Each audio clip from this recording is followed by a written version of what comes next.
फटाक 30 सेकंड में खबर डाउनलोड कीजिए तक ऐप।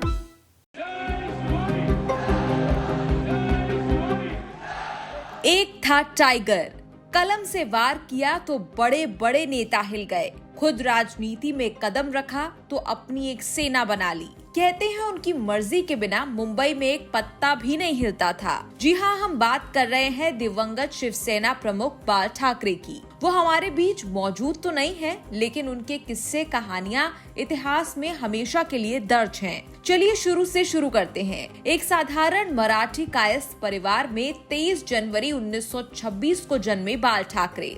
पढ़ाई पूरी करते करते उन्होंने समाज सेवा में कदम रखा और पिछड़ों के लिए जंग लड़नी शुरू की। 1950 के दशक में उन्होंने मुंबई में एक अखबार फ्री प्रेस जर्नल में कार्टूनिस्ट के रूप में शुरुआत की। उसके बाद उन्होंने लेख लिखने भी शुरू किए। 1960 में उन्होंने अपनी पत्रिका मार्मिक लॉन्च की। ये कार्टून वीकली था। उन्होंने इसका इस्तेमाल तमाम अभियानों में किया। ठाकरे ने अपने जीवन में कई नाटकों का मंचन भी किया। वो एक कलाकार के रूप में भी जनता के सामने दिखे। बाला साहेब ठाकरे ने 1966 में शिवसेना का निर्माण किया और मराठी मानुस का मुद्दा उठाया। उस समय नौकरियों की कमी थी और बाल ठाकरे का दावा था कि दक्षिण भारतीय लोग मराठियों की नौकरी छीन रहे हैं। उन्होंने मराठी बोलने वाले स्थानीय लोगों को नौकरियों में तरजीह दिए जाने की मांग को लेकर आंदोलन शुरू कर दिया। उनका तर्क था कि जो महाराष्ट्र के लोग हैं उन्हें नौकरी मिलनी चाहिए। दक्षिण भारतीयों के व्यवसाय संपत्ति को निशाना बनाया गया और धीरे धीरे मराठी युवा शिवसेना में शामिल होने लगे। वहीं शिवसेना पर राजनीति में हिंसा और भय के इस्तेमाल का बार बार आरोप लगा, लेकिन बाल ठाकरे के लिए ये बिल्कुल नॉर्मल था। ये उनके लिए नेचुरल जस्टिस था। उनका कहना था कि मैं राजनीति में हिंसा और बल का प्रयोग करूंगा क्योंकि वामपंथियों को यही भाषा समझ आती है और कुछ लोगों को हिंसा का डर दिखाना चाहिए, तभी वो सबक सीखेंगे। देखते ही देखते मुंबई में बाल ठाकरे का कद बढ़ता चला गया।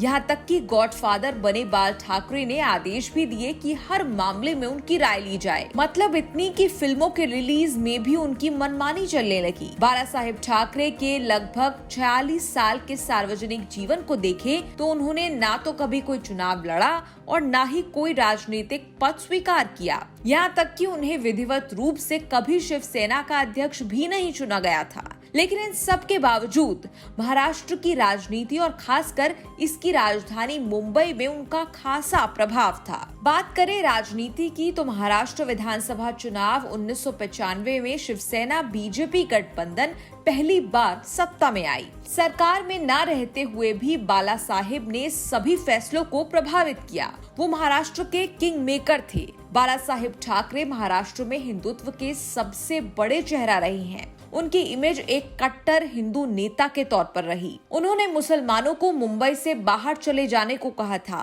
खासकर वो बांग्लादेश से आने वाले मुस्लिम शरणार्थियों के खिलाफ थे। बाल ठाकरे महाराष्ट्र को एक हिंदू राज्य बताते थे। इन्हीं वजह से उन्हें हिंदू सम्राट भी कहा जाने लगा था। वो वैलेंटाइन डे को हिंदू धर्म और संस्कृति के लिए खतरा मानते थे। करीब 4 दशक तक महाराष्ट्र की राजनीति उनके इशारे पर घूमती रही। बाला साहेब ठाकरे हमेशा सिंहासन पर बैठते और अपनी शर्तों पर जीते थे।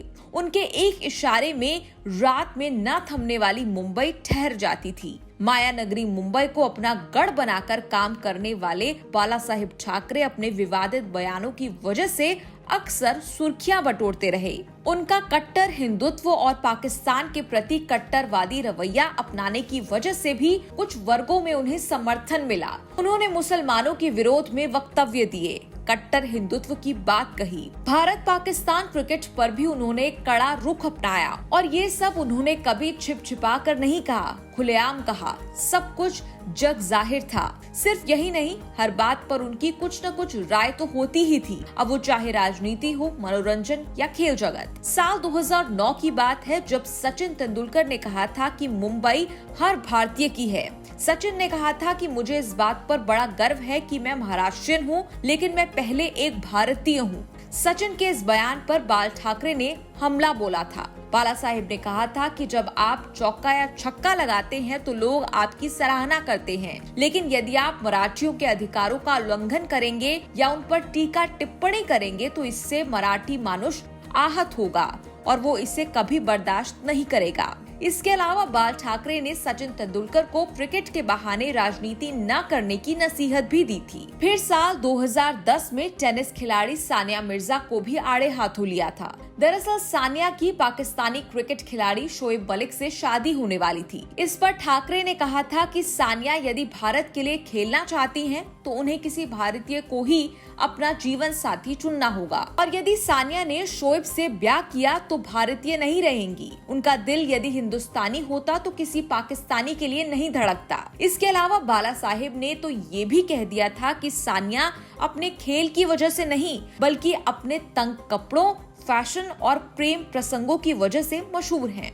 बाला साहेब ने तो शाहरुख खान को भी नहीं छोड़ा। याद दिला दे कि जब पाकिस्तान के क्रिकेट खिलाड़ियों को आईपीएल में शामिल करने की बात छिड़ी तो कोलकाता नाइट राइडर्स के सहमालिक शाहरुख खान ने इस बात का समर्थन किया था और इसी बात पर बाला साहेब ने कहा था कि शाहरुख खान को निशाने पाकिस्तान से नवाजा जाना चाहिए। बता दें कि निशाने पाकिस्तान सरकार द्वारा प्रदान किया जाने वाला सर्वोच्च नागरिक सम्मान है, जिसे उच्चतम दर्जे की देश सेवा और पाकिस्तान राष्ट्र के प्रति की गई सेवाओं के लिए प्रदान किया जाता है। तो ये शाहरुख खान के लिए बाल ठाकरे की तरफ से तंज था। इसके अलावा बाल ठाकरे ने क्रिकेट को बचाने के नाम पर आईपीएल पर प्रतिबंध लगाने की मांग भी की थी। चलिए आपको एक और किस्सा बताते हैं। 1995 में मुंबई में हुए सांप्रदायिक दंगों के बाद मणिरत्नम ने इस पर एक फिल्म बनाई थी जिसका नाम रखा गया था बॉम्बे। दरअसल इस फिल्म में शिव सैनिकों को मुसलमानों को मारते और लूटते हुए दिखाया गया था। फिल्म के अंत में बाल ठाकरे से मिलता जुलता एक कैरेक्टर इस हिंसा पर अपना दुख प्रकट करता दिखाई देता है। उसके साथ एक मुस्लिम नेता भी इसी तरह से विचार प्रकट करता दिखता है।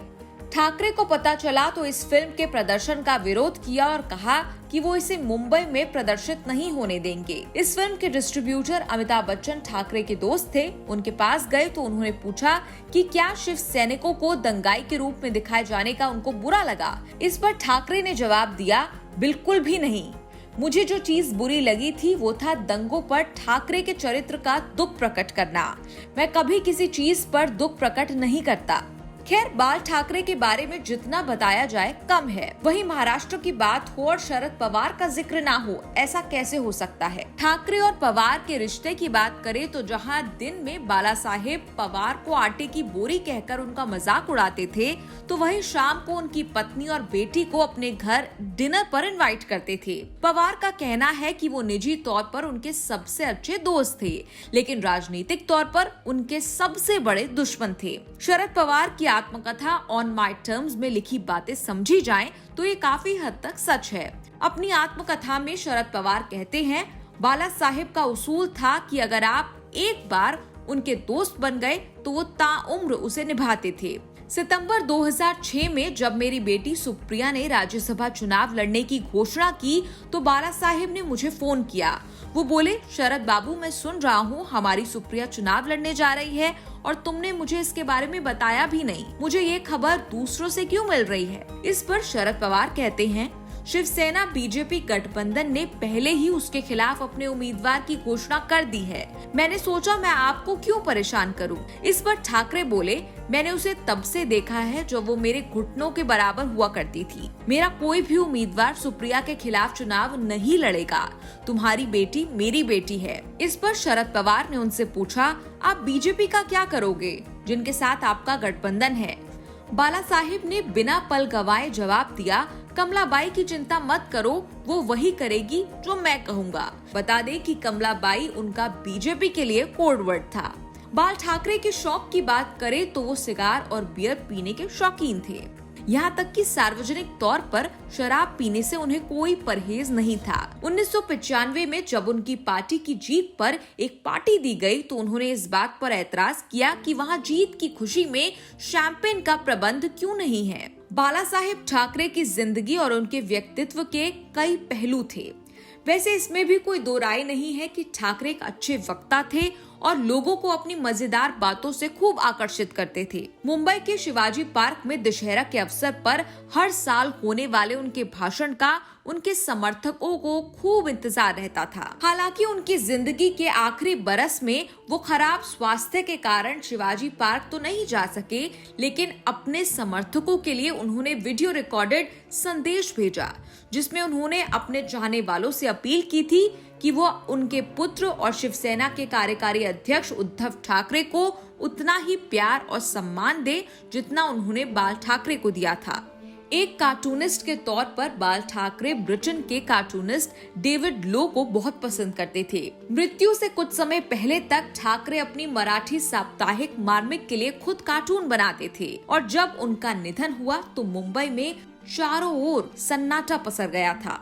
सड़कें खाली पड़ी रही और गाड़ियों की आवाजाही ना के बराबर रही। सिनेमा हॉल से लेकर नुक्कड़ का चायवाला तक बंद था।